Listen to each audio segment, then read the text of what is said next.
Hello, welcome to Omni Radio and Television Station, and I'm Katri. Here comes the local news. On January 6th, the Ministry of Finance have a conference to review the state purchase and finance work in 2021 and deploy tasks in 2022. The conference was held online in 3 preach points across the country.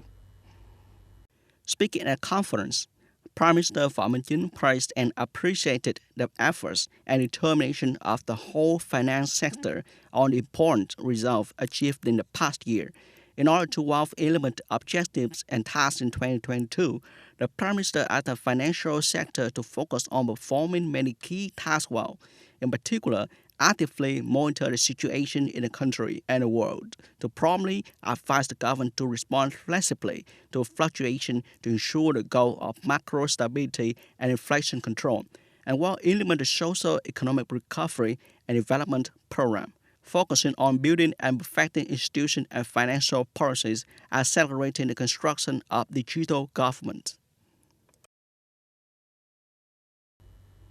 According to recent statistics of the SSI Research Organization, Vietnam's bank credits have grown strongly after loosening social distancing, with the bank pumping nearly 470 trillion Vietnam dong into the economy. As such, credit has shown more positive growth than expected. Meanwhile, interest rates in the interbank market have fluctuated in the opposite direction, rising sharply in the short term and decreasing at maturities over 2 weeks. The SBV forecasted credit growth in 2021 could reach nearly 14%. In 2022, the credit growth target is set at 14%. This figure shows expectation of a credit recovery as well as signals that SBV continues to pursue an easing monetary policy. On January 6th, Vice Chairman of the Nam Provincial People's Committee, Nguyễn Sơn Hùng, chaired an online briefing of the Provincial COVID-19 Steering Committee with the Steering Committee of Districts and Cities. At the meeting, the leaders of provincial departments of education and training said that they have proposed the Provincial People's Committee for all students at all levels to go back to school from February 14th.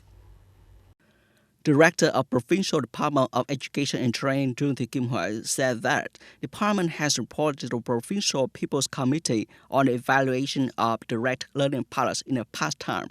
So far, there have been 147 schools registered for students to go back to school.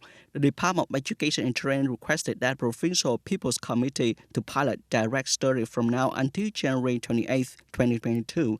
After the Lunar New Year holiday, students continue to study online for a week, and I expect to go back to school on February 14th.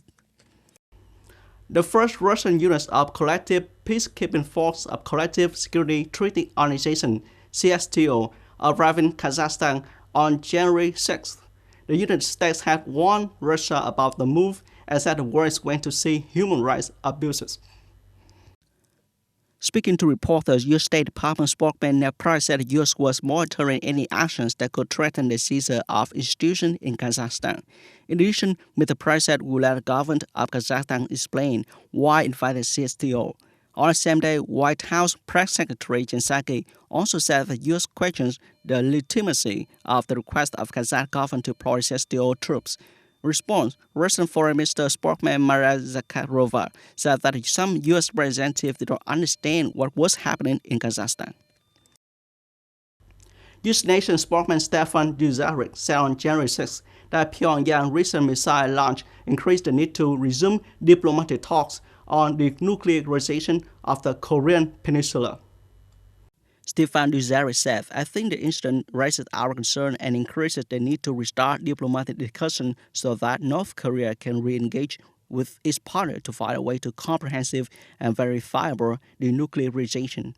According to Security Council source, the United States, Britain, France, Ireland, and Albania have asked the body to meet on January 9th to discuss North Korea-related ballistic missile launch.